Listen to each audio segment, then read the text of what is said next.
tēnā tātou katoa.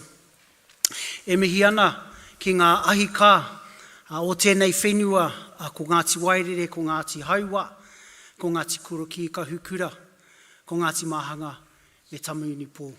Me mihi atu ki a rātou ngā ahika. Huri no ki te kingi Māori, kingi tū teitia, po tatau te whirowhiro, te tuawhitu, e mihi ana, e karanganga, e mihi ana.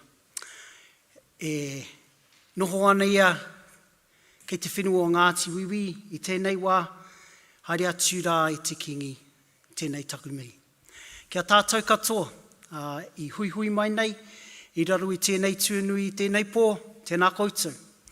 Tēnā koutou kia kaha ngā kai whakawā o te kaupapa i tēnei wā. Huri no ki ngā kai kōrero i miri a hau, kia kaha koutou. Nō reira, whakatau mai ki te whare wānanga o Waikato me tīmata i roti te karakia.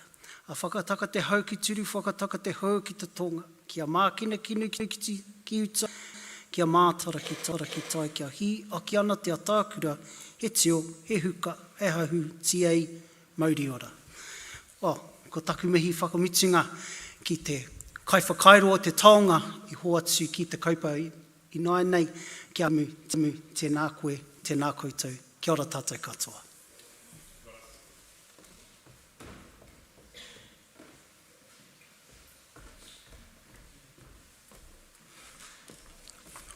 Welcome, ladies and gentlemen. My name is Charles Lee. I'm an associate professor of microbial genomics in the School of Science at this university. I'd like to open this great event, the 2024 3MT 3 Minute Thesis Finalist Competition. And first of all, I would like to welcome my colleague, Associate Professor Michael Musolo, who is the acting dean of the School of Graduate Research, to come to the podium. Michael? Yep. And he's going to introduce all of us to the event.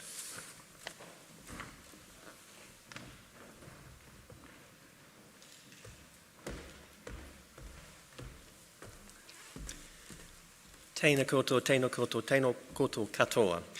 Welcome to the 3MT Finals. My name is Michael Musolo. I'm an Associate Professor of Chemistry and currently the Acting Dean of SGR. Here we are again at this auspicious occasion. It is both a privilege and a pleasure to stand before you today as we celebrate the dedication, passion and intellectual rigour of the PhD students who are speaking today. This is not just a competition, but it's a showcase of the innovative research and groundbreaking ideas that are shaping the future of the various fields represented by each of our participant speakers. Furthermore, the winner of tonight's competition will receive $1,000 towards their research costs in their PhD, which is a keenly needed lot of cash in these financially lean times, and they will also have their name engraved on the Professor J.D. McCraw Trophy, which was carved and gifted by Mr. Wiremu Puke. And this is on display usually in the SGR reception.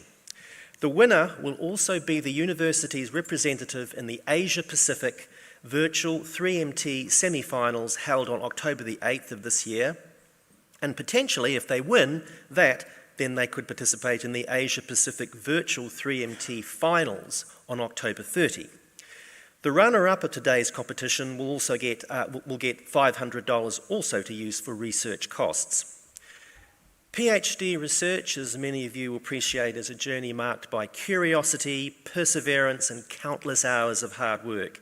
From it can come wonderful rewards, a job, a title, and the awareness that one is making a unique contribution to knowledge. Today, our participants have the unique opportunity to share their findings, perspectives, and stories behind their academic pursuits in a laconically crafted speech. The delivery of the speech is key, however, and that is the point of the competition, to keep the audience engaged and to make them aware of the main points of the research and their findings, and to make us interested in learning more.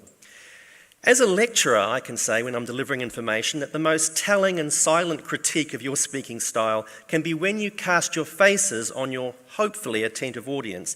If you see the matter-of-fact or attentive look, you at least know you're on the right track. But woe and betide you if you catch the tragic look of a face that is about to let out a cavernous yawn, as that is quite brutal critique. and then you know that you have to scale back on your discussion of your mathematical proof and infuse a little excitement by stopping it or carrying on with something more light-hearted. Of course, tonight there will be no such risk as we have an exciting and enthusiastic array of speakers who I know will inspire you with their charisma. As we listen to these presentations, we'll appreciate the diversity of topics covered and the depth of expertise that each presenter will bring to the stage. I think we'll be inspired by their commitment to advancing their fields and their courage to present their work in this format and in this public forum. So let me finish by saying a big thanks to the tireless team from School of Graduate Research who have been involved in the planning of this event, to our DVCR, Professor Gary Wilson, our caterers and support staff, and I'd like to extend my gratitude also to our panel of judges whose expertise and discerning eyes and ears will help us recognise the outstanding achievements of our presenters. I don't envy your role tonight, as it will be a difficult task to pick the best one. To the presenters, we applaud your courage and hard work. Today is a celebration of your journey and the passion you bring to your research. Regardless of the outcome, each of you is already a winner for the dedication and enthusiasm you have shown. A big vote of thanks to you also, the audience, for being here to show your support. We've had excellent numbers tonight as we look forward to an engaging and enlightening evening.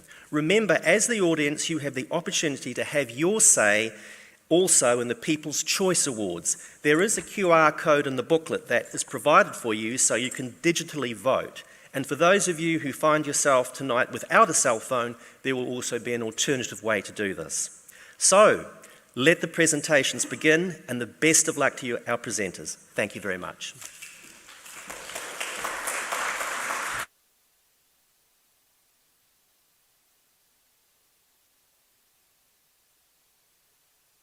Thank you, Michael. Before we start the event, I would like to introduce you to the format of the event, as well as the judges and perhaps most importantly, the sponsors that enabled tonight's event to happen. So tonight's event was sponsored by Bearcloth and Associates. And I don't know if there's anybody from our sponsor here, but I actually know John Bearcloth, who started the firm quite well. I assure you, he's a really good guy. And so tonight's event, as you can imagine, is going to involve our finalists coming up to give their presentation one after another, with me interjecting in between to introduce them. And that we expect to finish just shy of 8 o'clock, and then there will be an intermission. And during the intermission, the most important thing for the audience is to use this barcode and your mobile device to vote for People's Choice Award. And as Michael said, if you don't have a cell phone, we have a backup plan. So please go outside and find somebody who looks like they want to give you a paper ballot, and they'll help you out. So lastly, I'd like to introduce our judging panel.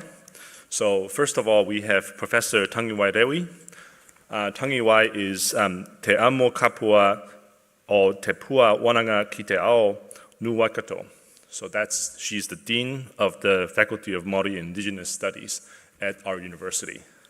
So Tangiwai holds a PhD in philosophy, and her recent research interest centers around te reo me nā kitanga Māori education and pedagogy, as well as oral tradition in preserving the narratives of Kamatua. Tangiwai grew up in Atiamuri, and she's married to her husband Poia, and they have 2 beautiful daughters, as well as 5 mokopuna. And I was told that today is actually the 5th birthday of one of her mokopuna, but she's being here instead and pushing that celebration to a different date. And our next judge is Dr. John Sharp. John is the Executive Vice President, Flow Cytometry at Cytonome, and if that's not impressive, he also previously held the roles of CTO and CEO at the same company. So he has more than 25 years of experience developing technologies for advanced cellular analyses and sorting. And one of the one of the many projects he's currently involved in is trying to create a cure for Parkinson's disease. So Zhou holds a PhD in physics from the University of Waikato, and he spent several years as a board member on the University of Waikato Engineering Advisory Board, and he was a board member for GNS Science as well. Lastly, but not least, is Shelley Campbell. Shelley is affiliated with Napuhi and Ngāti Nihine, and she's the CEO of WISE Group, one of the largest community-based NGOs in Aotearoa. Shelley has experience in health, spending 30 years, including the establishment of the Waikato District Health Board. She was also the chief executive of Waikato Bay of Plenty Cancer Society and Waikato Primary Health. And she is also an honorary captain in the Royal Navy, New Zealand Navy. And she also has a connection to this university because her mother, the late Nola Campbell, was actually a pioneer in the School of Education almost 20 years ago in digital education. So we also have our timekeeper here.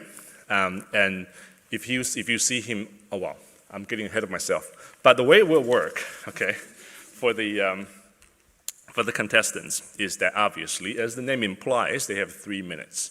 And it's a hard limit for 3 minutes. So there will be a 3-minute timer that they can see, but you won't be able to see. But what you will see is when our timekeeper holds up a little orange card, they have 30 seconds to go.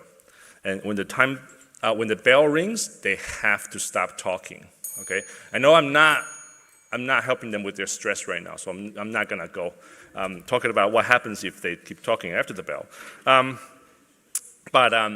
But suffice to say that these students are extraordinarily well prepared, and I'm sure you will enjoy every single presentation. So some housekeeping matters. So first of all, please switch your cell phone to silence, and true silent, not vibration, because some vibration can be quite loud. And please don't move around during presentations, because that could distract our finalists, and that would not be very fair or nice. So please only move around when the judges are making their notes. During that time, feel free to move around. But if somebody's presenting, please don't move around.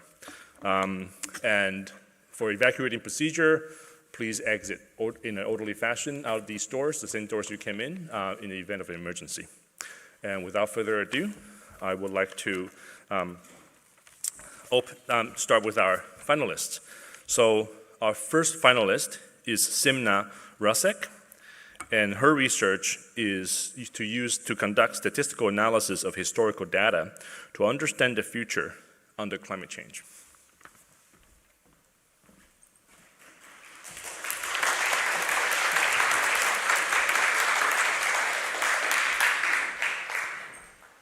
Hello everyone.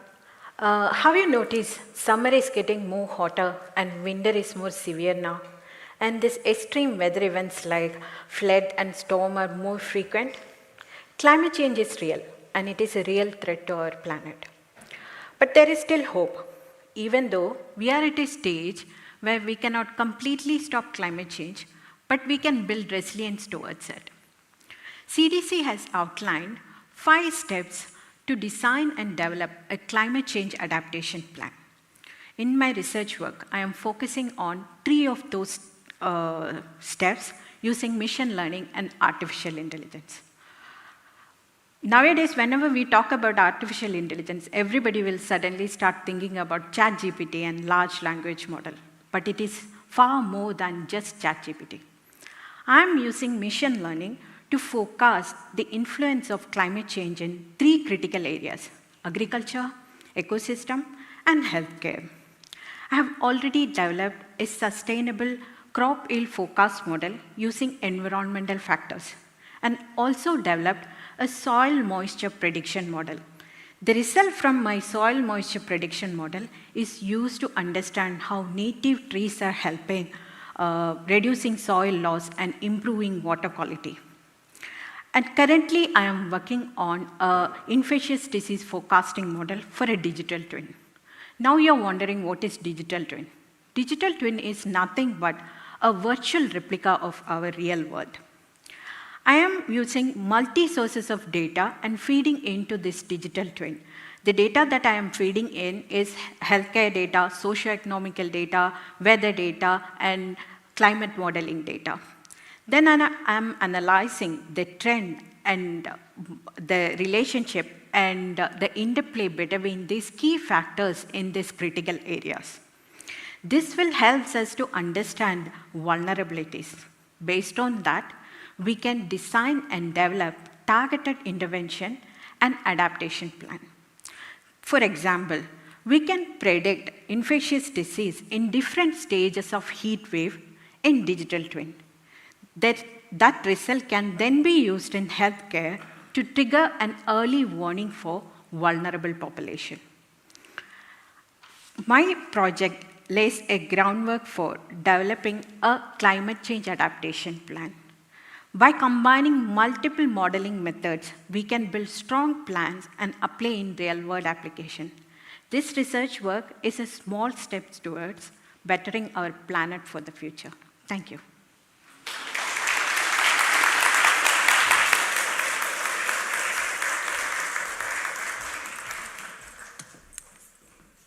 Thank you, Simna. Our next speaker is Lauren Grie. She's going to talk about nudist beach. Not nudist beach. Nudibranch. You will learn what a nudibranch is.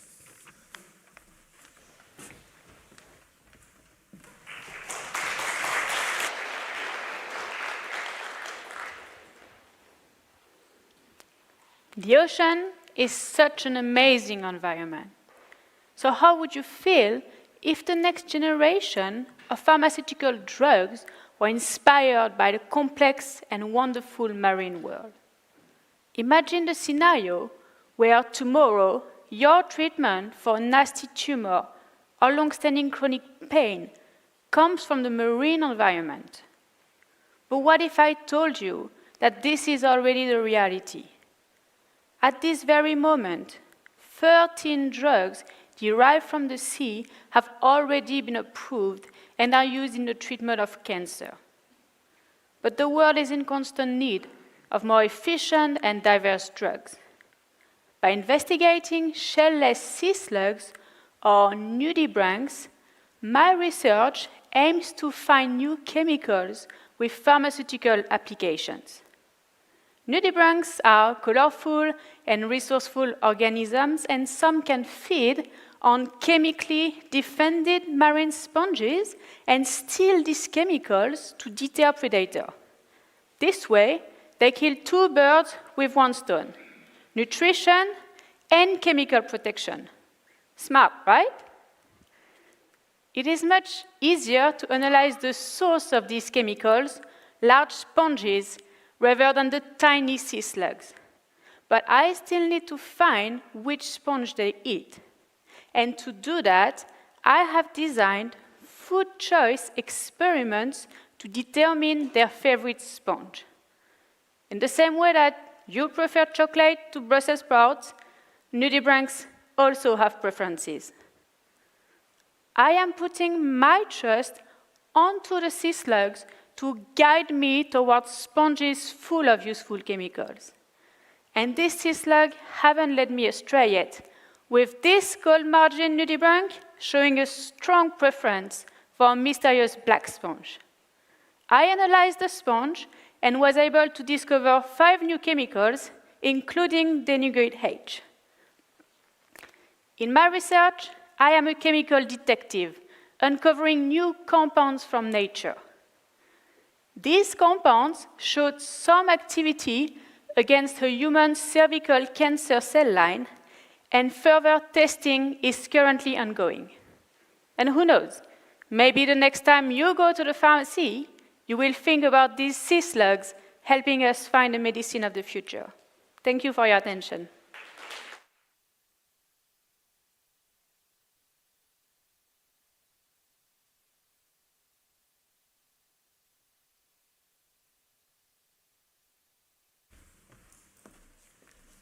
Right, I just had my metaphorical hand metaphorically slapped because I didn't give the judges time to write down their notes.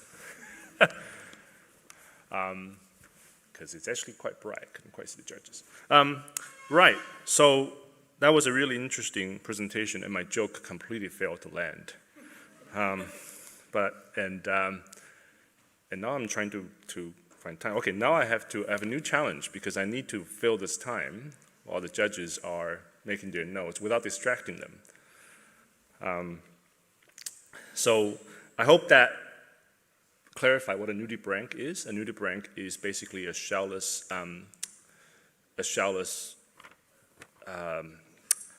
what's the right word? Slug, yep. Well, I guess slugs are all shellless. I'm thinking of ascidians. Ascidians can be hard or soft. And the next speaker is she's Zhou, and she's from the Division of Education. And her topic is about exploring whether being proficient in English is sufficient for effective communication. And because I screw up the first one, I have to give the judges extra time to write down notes for 2 presentations.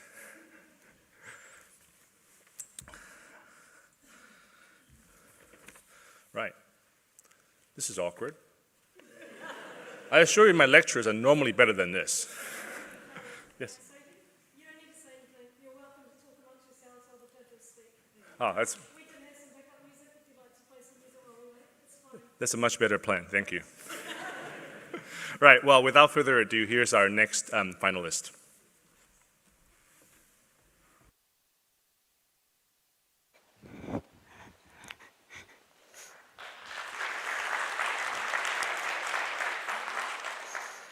Hello everyone. Have you ever taught or studied in a multicultural classroom? Have you ever considered how cultural differences may influence your teaching or learning? Imagine you are taught in a language that is not your native tongue, and you have to understand all those complicated ideas in that language while also dealing with cultural differences. This is the harsh reality that many international students are facing. My research focuses on the integration of culture into EMI. You may ask, what is EMI? E for English, M for medium, I for instruction.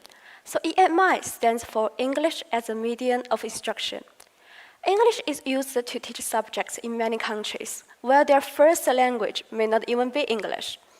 For example, in my professional context in China, we also use English to teach subjects, many courses to Chinese students and international students, even though our first language, as you know, is Mandarin.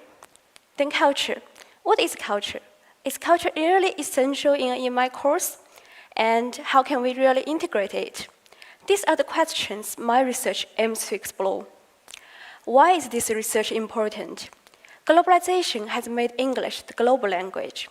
Do you know how many people use English in the world? 1.5 billion. However, if we only focus on teaching our students the English language, it's not enough. Understanding cultural context can better help these students communicate more effectively with their friends from different cultures. My own journey began with my experience as an English learner first, and then I also used English to teach history at the university. I used it to focus on teaching my students vocabulary, grammar, and translation. Then I realized that this traditional approach could not really prepare me to connect with my students from different cultures. Then I began to wonder, how can us EMI teachers better help these students become not only proficient in English, but also culturally aware? Therefore, my research adopts a qualitative approach to collect data through online questionnaires, semi-structured interviews, and classroom observations. My participants are EMI teachers who teach subjects including business, mathematics, engineering, and history in China. I also remember one EMI history teacher told me that he talked about Confucius and Aristotle in his class, which not only enhanced his students' critical thinking, but also improved his students' understandings of different cultural perspectives. All of this considered, I strongly argue that it is really important and necessary for us to integrate culture into EMI courses.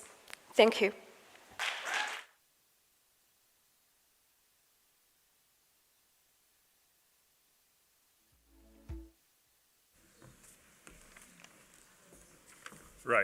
I'm gonna walk extra slow. And it's really difficult because I know that some people are trying to get us to be more comfortable with silence, but being a lecturer, that's really hard for me because if it's silent, then I'm doing something wrong. And I know that it's really difficult to start a useful conversation in the time that it takes the judges to write their notes. So I'm going to keep on trying to fill the time.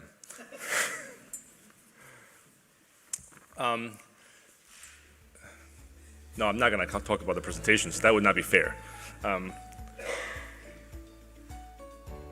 There you go. There's the music.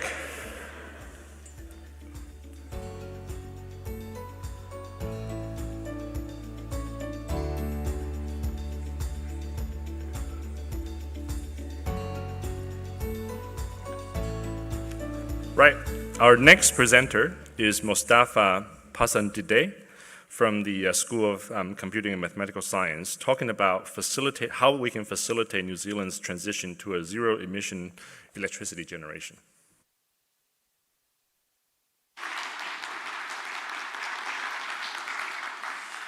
Hello everyone. Today I'm here to discuss the urgent need to transition from oil and gas to renewable energy in New Zealand. As of now, the primary energy consumption in New Zealand industry heavily relies on oil and gas. To address this, there is a crucial necessity to electrify these sectors and also transition to entirely renewable energy resources for electricity production. In 2019, New Zealand committed to achieving net zero carbon emission by 2050, setting the challenging goal that requires us to rethink how we manage and utilize these renewable resources. One of the significant challenges in this endeavor is unpredictable nature of these renewable resources like solar and wind. Such resources are dependent on weather, time of the day, or seasons, making it difficult to efficiently store and use energy produced from them. Also, without accurate prediction, balancing supply and demand becomes more complex, potentially leading to energy wastage. My PhD research focuses on advanced machine learning techniques to tackle these challenges. Machine learning, which is the branch of artificial intelligence, allows computers to learn from historical data and predict outcomes. This capability helps us to plan energy storage and integrate renewable energy to the grid effectively. Moreover, these predictive models help us to understand the scale of energy storage needed. By accurately forecasting of energy production, we can determine appropriate size and placement of storage facilities. This ensures that energy is available when needed. As a part of Ahura project, my research, by examining data from online databases, explores how machine learning can electrify and decarbonize energy sources into the meat processing industries. These applications demonstrates the benefit of machine learning in managing renewable energy, both in terms of understanding the patterns of production and understanding patterns of demand. In conclusion, integration of machine learning into renewable energy system is transformative. It addresses variability, making renewable energy resources more reliable and efficient. Through my research, I aim to contribute to New Zealand carbon neutral future by 2050. Thank you so much for your attention.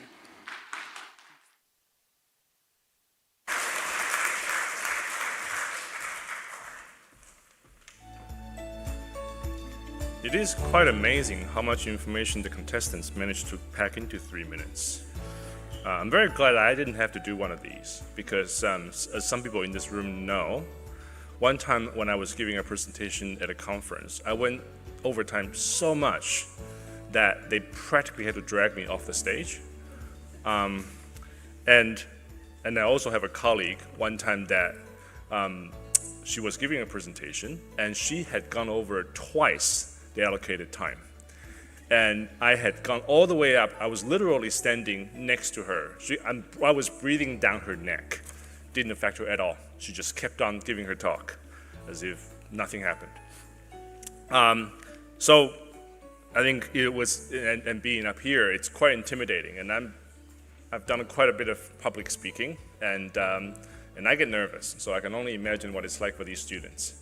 And the fact that they are so composed, I think, is really remarkable. Right, I've run out of things I can say.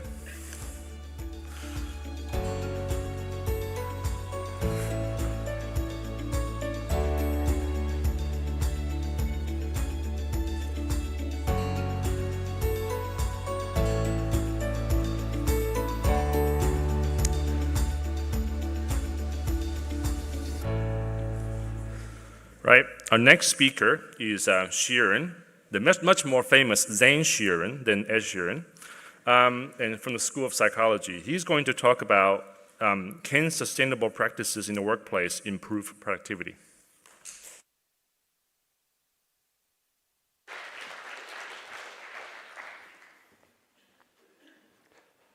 There is no planet B.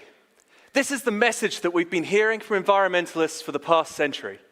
So it may shock you to learn that we're currently using 1.7 times the amount of natural resources generated by Earth every year, and it's only getting worse. Because of this, organizations around the world, from accounting firms to zoos, are all under pressure to play their part and to increase their level of sustainability. Consumers want to purchase green goods and services. Shareholders want their company to look green. And governments are rewarding green businesses with tax incentives.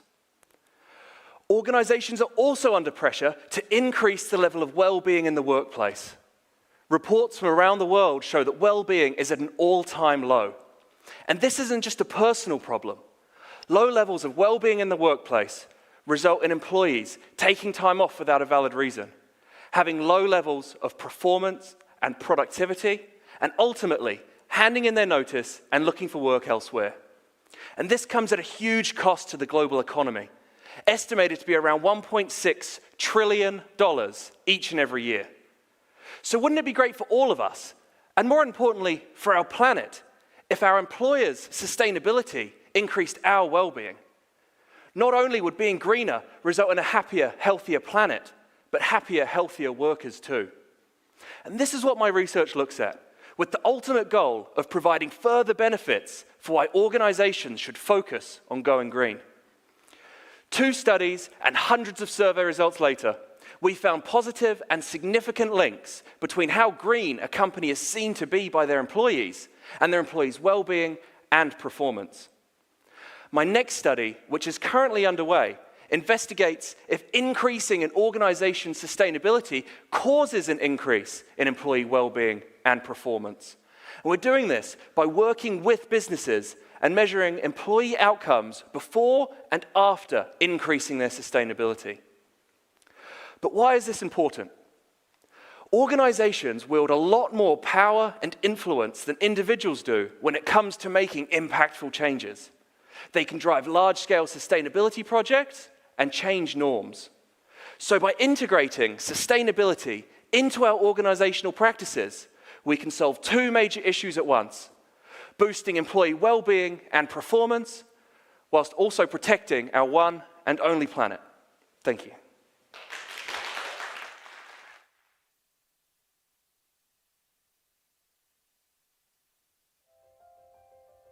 Right.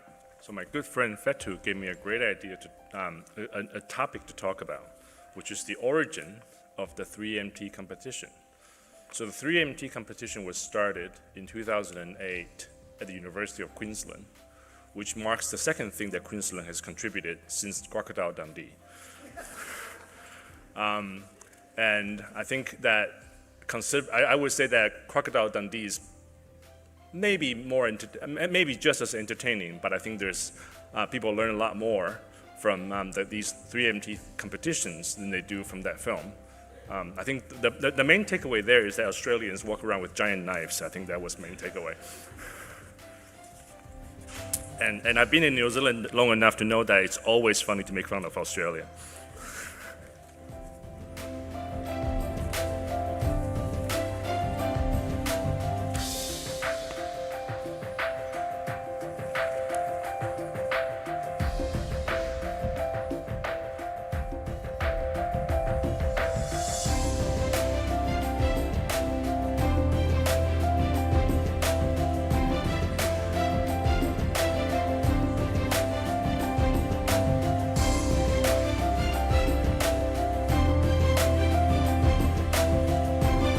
Great. Our next contestant is Megan Rousseau from the School of Science. She's going to talk about consumption, which is the 19th century name for tuberculosis. And believe it or not, it is very much a 21st century disease still, and she's going to talk about some 21st century solutions.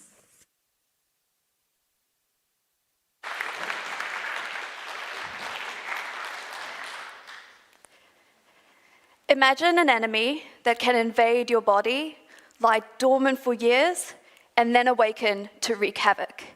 This is the nature of tuberculosis, the world's deadliest infectious disease, killing more people than HIV and malaria combined. Our frontline defense against tuberculosis has long relied on a powerful arsenal of antibiotics, with current treatments combining at least 4 of these strong antibiotics and consists of a treatment regimen of 4, 6, or even 9 months. But despite already being unpleasant, the fight against this disease has become increasingly urgent, with the rise of bacterial strains resistant to our remaining treatments. To treat these drug-resistant strains, we need to develop new and powerful anti-TB drugs.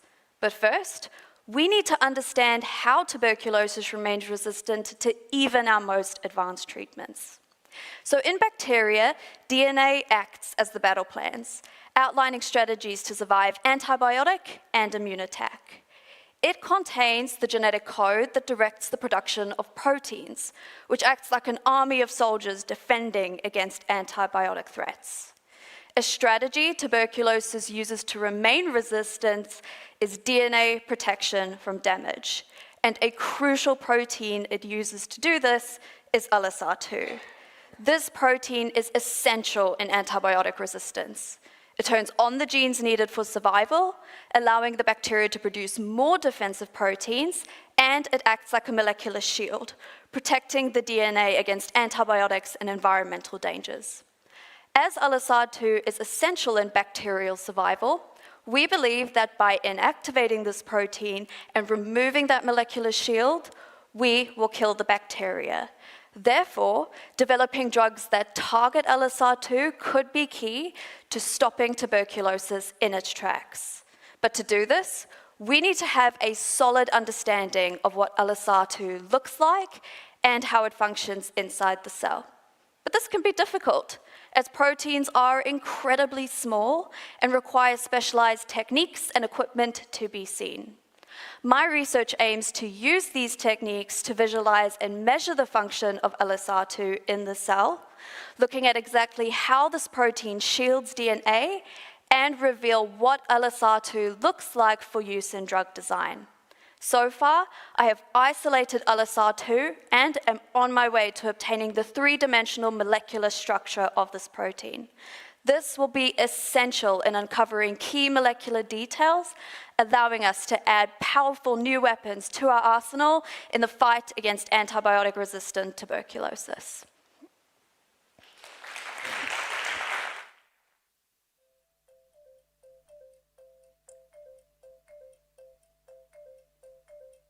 Without commenting on the presentation, I feel like I need to do my duty as a microbiologist to use this opportunity to do some public service announcement.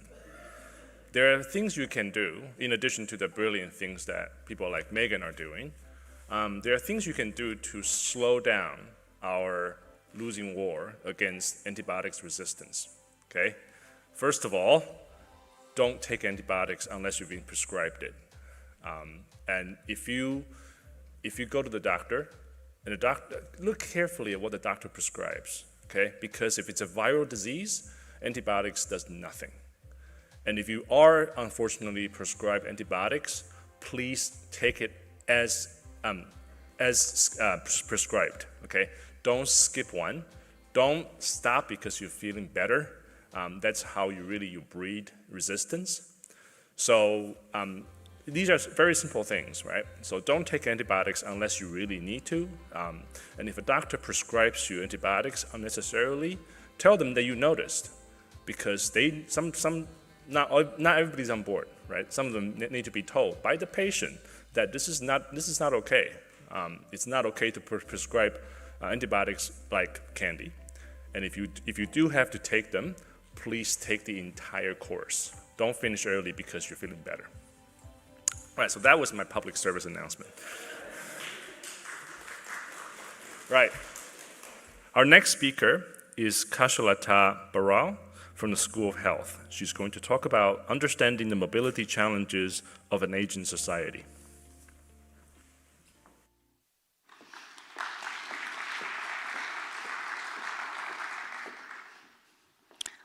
Let me start with asking a question. What age group do you think is the most likely to have a fatal car crash? Anyone? I suspect many of you are thinking about those new drivers, those 18 to 22 years old with fast flash cars. Well, it's not. There's something else that's going on.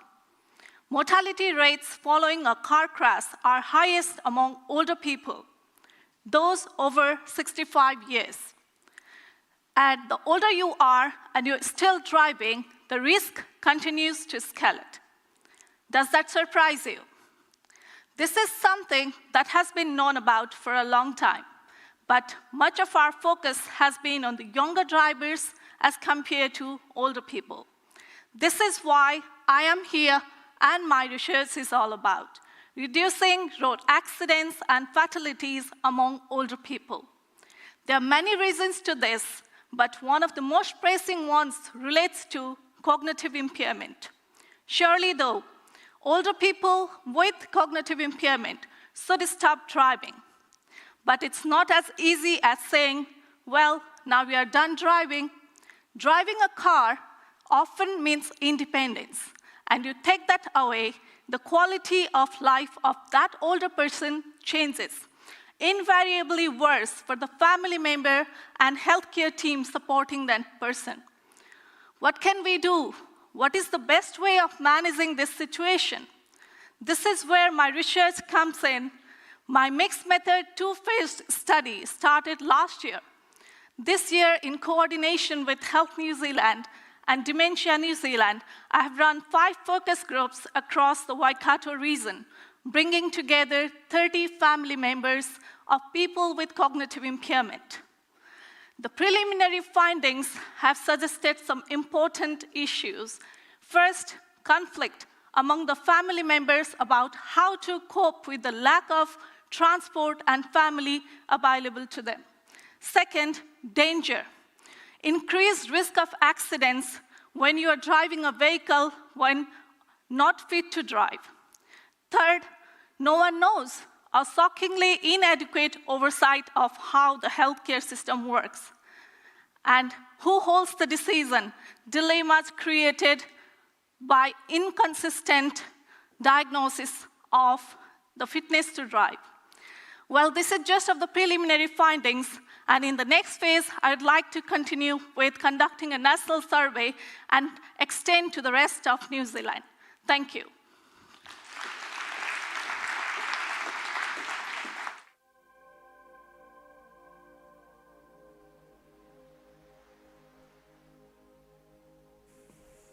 Right. I spent the last 3 minutes thinking about how I can link this to the vehicle that recently made an unfortunate entrance to our lake here. I could not think of a tasteful way to do it, so I'm not going to make fun of it.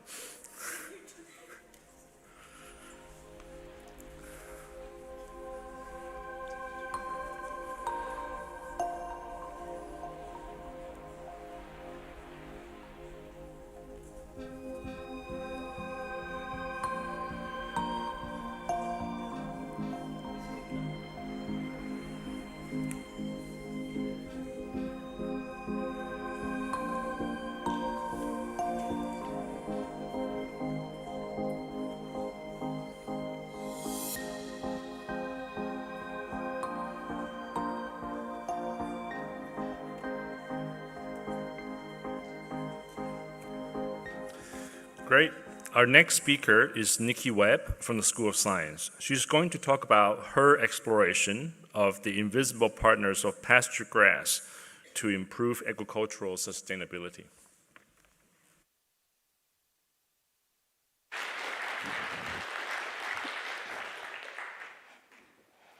Agriculture is the foundation to New Zealand's economy, bringing in billions of dollars every year. But how many of you know that a tiny fungus, known as an endophyte, plays a crucial role to this success? These endophytes live inside the grass and produce bioactive compounds that protects the grass against various threats. Without endophytes, grasses can be highly vulnerable to pest insects, which devastate our pastures. This would force our farmers to rely heavily on chemical pesticides, increasing their costs and causing potential environmental harm. Also, grasses without endophytes are less resilient to environmental stresses like drought or disease, leading to reduced productivity and compromised pasture health. So we know we need these endophytes for pasture survival. But unfortunately, not all endophytes are beneficial. Some toxic endophytes that occur naturally in New Zealand produce compounds like lolitrin B, and these are harmful to animals, causing conditions like ryegrass staggers. Affected animals often have reduced weight gains or neurological harm, leading to injury or even some cases, death. This is not only an economic loss to our farmers, but it severely compromises animal welfare. So while we know we need endophytes, it is crucial to have the right strains, and researchers are on the hunt for the perfect endophyte. And yes, research has led to very successful endophytes like AR37, which have beneficial pest-resistant compounds. However, these aren't perfect and can still pose a risk to animal welfare. So the hunt continues. This is where my research comes in. I aim to understand unknown bioactive compounds produced by different endophyte strains. I'm doing this by extracting and fractionating different endophyte grass associations, pulling them apart until I get to individual compounds produced by the fungi. I then conduct small animal and insect tests to understand the bioactivity of these compounds, identifying those that are not safe for animals or those that provide effective pest resistance while being safe for animals. And although I can't share my results due to confidentiality, I can let you know that things are looking promising at identifying compounds that give insight into the ideal chemical profile for the perfect endophyte, the one that enhances pasture resilience and productivity while being safe for animals. Developing such an endophyte would reduce our reliance on pesticides, improve animal welfare, and ensure New Zealand remains a leading and profitable agricultural nation. Thank you.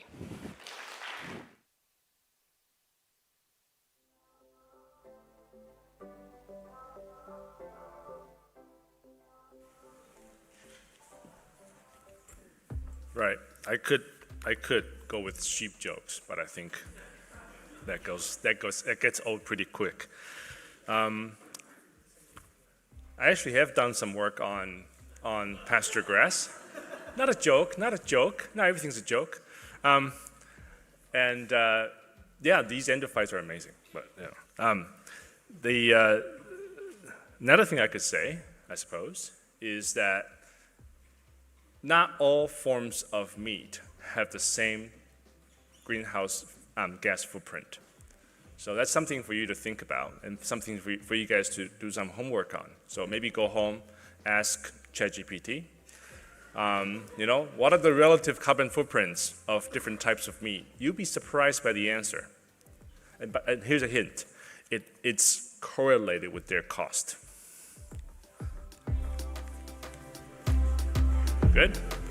All right, so our next speaker is Maihi from the Faculty of Māori and Indigenous Studies, and she's going to talk about how rangatahi growing up in challenging environments can become agents of change.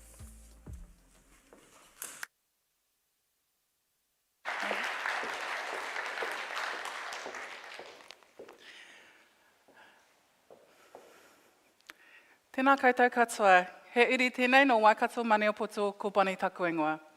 Imagine being born into vibrant, health and abundant opportunity. With the knowledge, you could pursue your dreams and see them through to successful completion. This PhD study looked at how our rangatahi, youth, can confidently take advantage of school and work opportunities to succeed in any path they choose. In our current political climate, The selected coalition government is insisting our most troubled youth require military training. Well, this study focused on our rangatahi growing up within gang space in Aotearoa. It provided a platform and exploration into their experiences navigating school and work pathways. It acknowledged their right to claim their home space without stigma or judgment.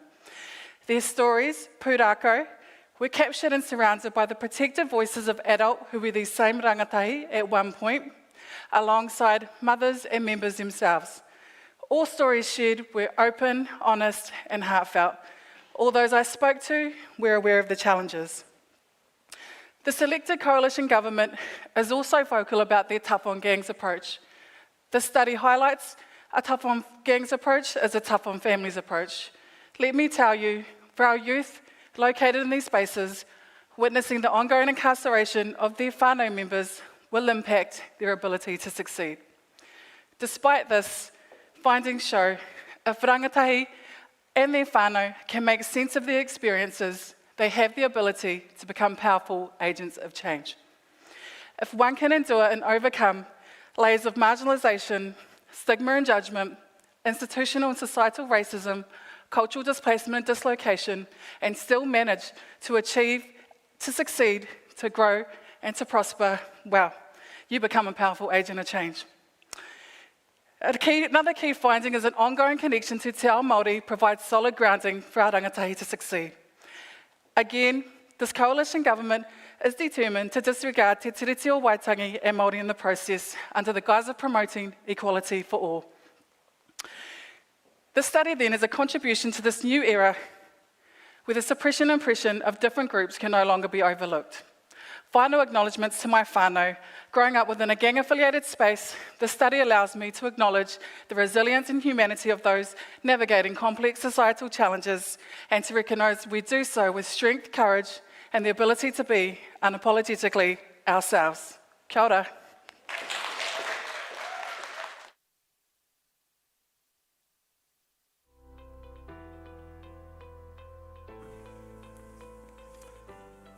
I don't have a joke for the last presentation.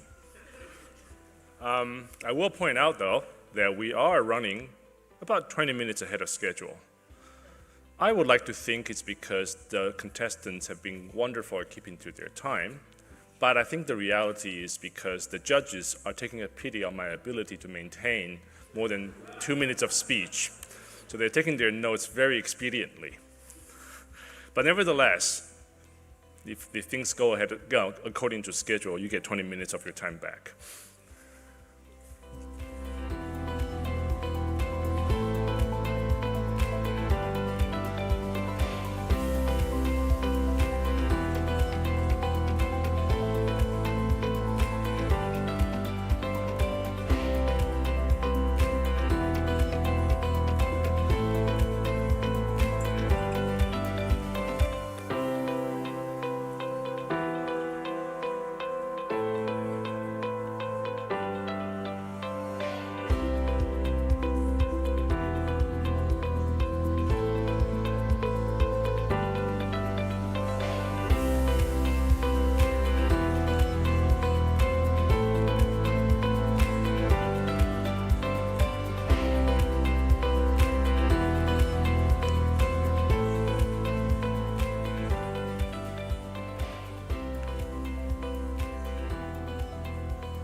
Great. Last but not least, our final finalist for the day, Charlotte Robertson from the School of Engineering. She's going to talk to us about recycling organic wastes with earthworms.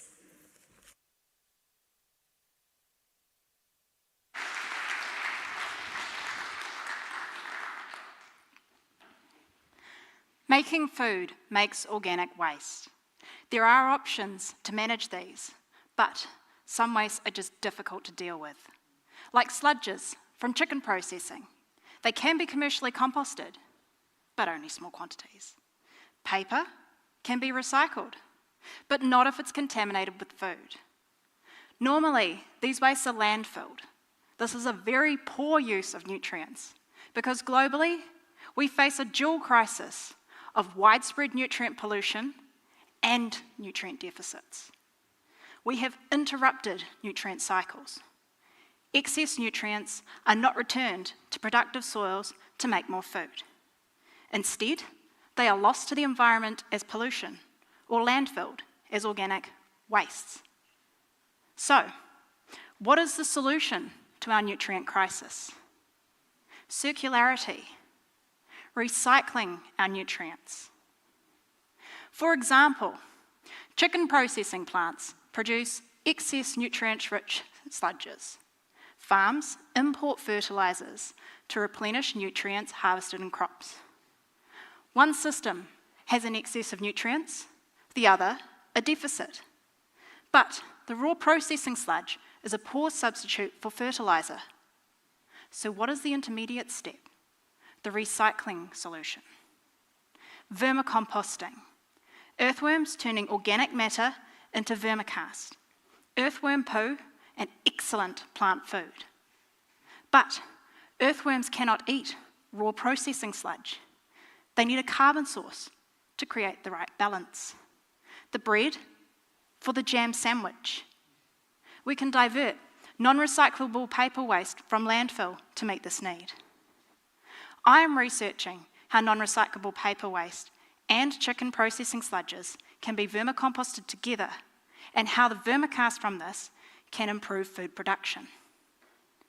I need to find the right mix of these resources to produce high-quality vermicast at an industrial scale. I am also applying vermicast to maize, potatoes, and onions on a commercial farm. I need to know that this vermicast will improve yield, food quality, storage quality, or at least profitability. I have just begun data analysis, and so far the results are promising. I'm on the pathway to creating a practical and sustainable solution to reconnect nutrient cycles through the integration of food production systems. Earthworms are the key because making food makes organic resources, not waste. Thank you.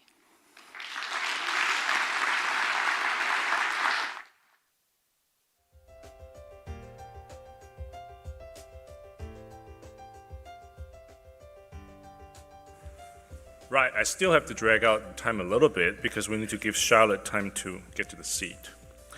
But I think we can all say that these have been 10 excellent presentations. So why don't we give another round of applause to the finalists.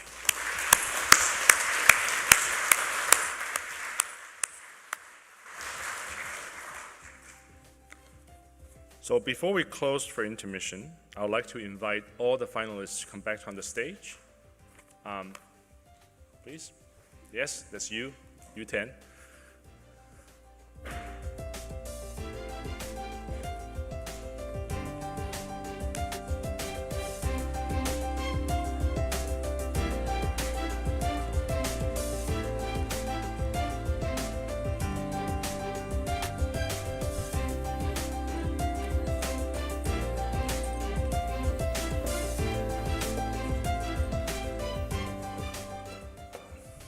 At this time, I would like to invite the judges to depart and conduct their deliberation.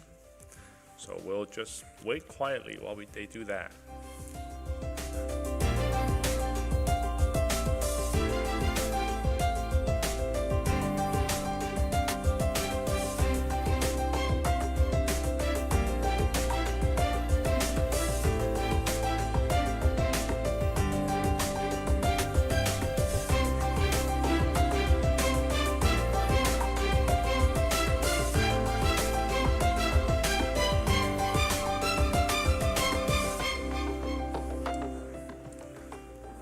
Right.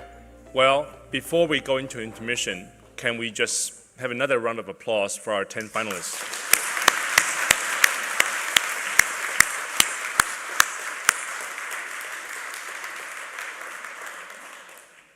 So as the booklet says, during intermission, we're providing light refreshments and a cash bar outside. a final reminder that voting for People's Choice using the QR code is open. It will stay open until 8:10. So I guess the 20 minutes you bought, the judges bought for us, they will be used for mingling, because I think we have to stick to that timeline. And if you don't have your phone or your phone's not working for some reason, please see a member of the School of Graduate Research, and they can help you. They can give you the paper ballot. And please go and enjoy the light refreshment. Thank you.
Welcome back.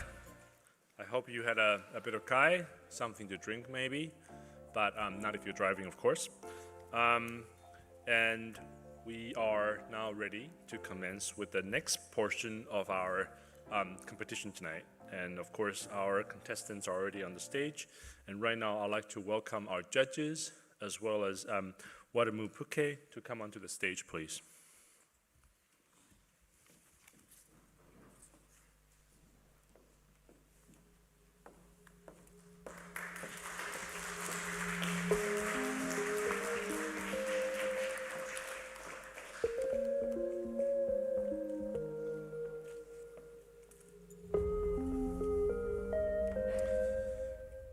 Kia ora. So I will get straight to this. There's no point dithering. The first award to be announced tonight is People's Choice Award, to be presented by Professor Pangiwai Rewi. And the winner is Megan Rousseau.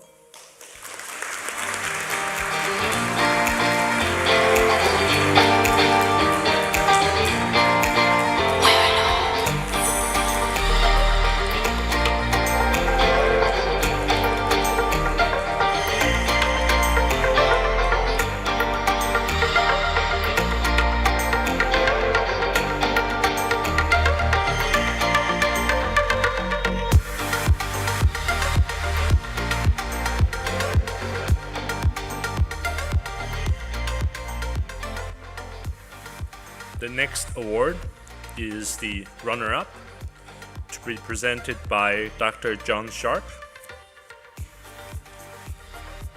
And I'm not going to mix up the envelopes. The winner is Zane Sheeran from the School of Psychological and Social Sciences.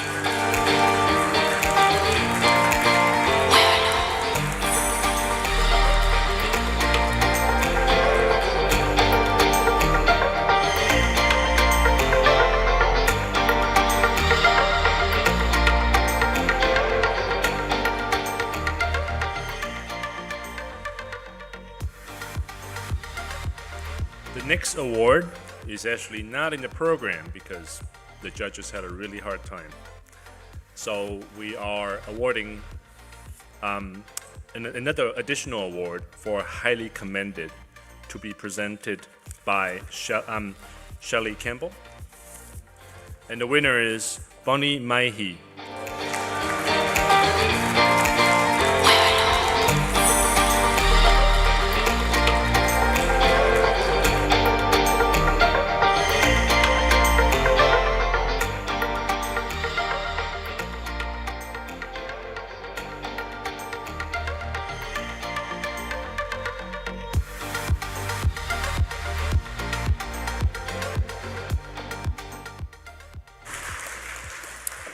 Kia ora everybody. We're judges who don't like to follow the rules, so I was asked to stand and speak about why we did a highly commended award this evening to Bonnie, a little bit different. And we believe there's never been a more important time for our academics and researchers to stand and deliver what is the evidence about those great social issues that we have in our communities and society, so that our policy and practice and our decision makers don't rely on political ideology alone, that we need you to stand and present the evidence and the research and data about what harms and also what heals our people. So congratulations, Bonnie.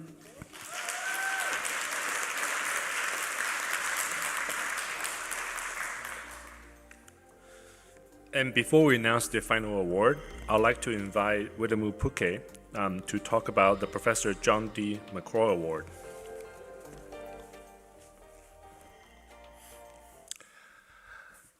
E whetu e mihi kawana ki a koe tō mihi whakatau ki roto te kaupapa o te pōnei.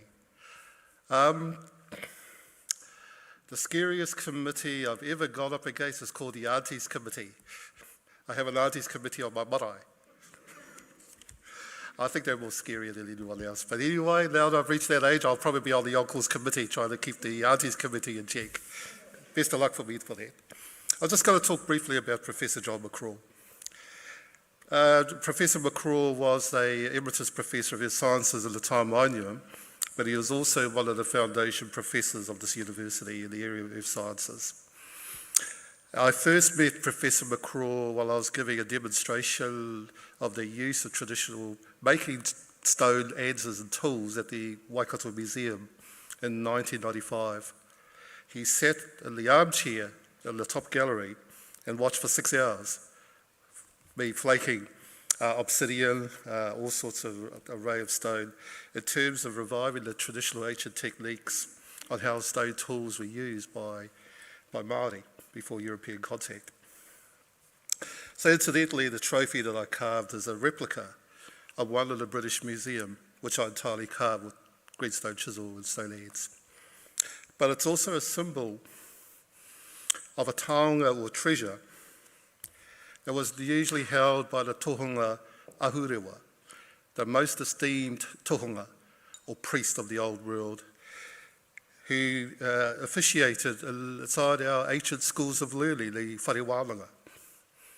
So it's a symbolic acknowledgement of that, the learnings of the whare wānanga, which is the equivalent of a university.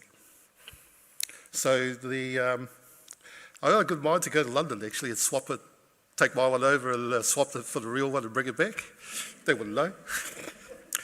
But I also like to acknowledge Professor Lee for your MC tonight, and I enjoy your humour.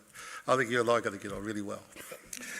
Without any further ado, I'd like to also acknowledge the long-suffering mums and dads, boyfriends, girlfriends, partners, but for your support of these wonderful students. Doing a PhD is not easy, but certainly the dedication, the perseverance and focus and commitment on such a high level of academia. And you would be the flag, we're proud to have you as part of this university. So those are just my brief words, and Professor Lee, kia koe. Kia ora koutou.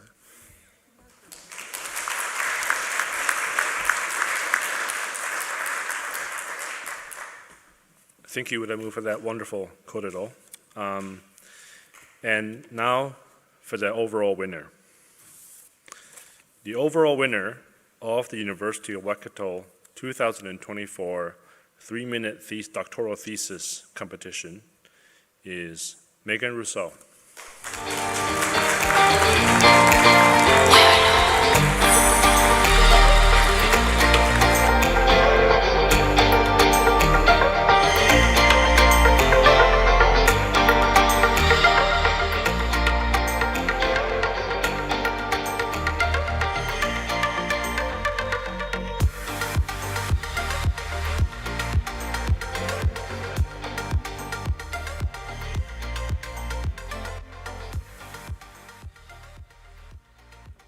On behalf of the School of Graduate Research and the University of Waikato, I'd like to thank the judges, Wiremu Puke, and all the finalists for attending tonight's competition. I think every single presentation was award-worthy, which I know was made it very, very difficult for the judges. And also, of course, like to thank every single one of you for attending this event. Your support means a lot, especially to those on the stage. So as a final, I'd like to have another round of applause before we close for the night for the contestants.